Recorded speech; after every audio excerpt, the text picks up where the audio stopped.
So very good morning मित्रांनो. आजची morning तर भैया कामापासून झाली. त्याच्यानंतर भूक लागली होती म्हणून मी म्हटलंय चला काकडीचे पराठे करूया. भाई काकडीचे पराठे सांगतो ना, एवढे क्रिस्पी आणि एवढे मस्त होते ना की खूप जास्त. उसळ आणि डिगो आबाचा चिवडा त्याच्यासोबत, आणि त्याच्यासोबत हाऊसफुल 2 मूवी. त्यानंतर ते झालंय. मग आणलं चॉको क्रंच आणि माझा. भाई हे पण एक नंबर होतं. त्यानंतर थोडंसं आपलं वर्क वगैरे केलं. आणि हे आहे आमची गल्ली, सेक्टर नंबर 8. ॲड्रेस तर तुम्हाला नाही सांगू शकत.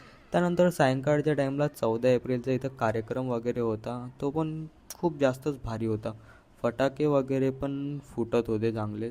त्यानंतर आम्हाला आमच्यासाठी भाजीपाला आणायचा होता म्हणून या गार्डन मधून निघाले आणि सरळ पोचले डीमार्टजवळ. कारण की डीमार्टजवळ थोडा स्वस्त भाजीपाला भेटते. इथून टमाटे आणि चवळीची भाजी वगैरे घेतली, आलू वगैरे घेतले आणि सरळ निघाले रूमवर जाण्यासाठी. आणि मित्रांनो, रूमवर येऊन सरळ जेवण केलं आणि झोपून गेले, कारण की खूप जास्त थकले होतो. तर आजसाठी एवढंच. भेटूया उद्याच्या ब्लॉगमध्ये. Bye bye.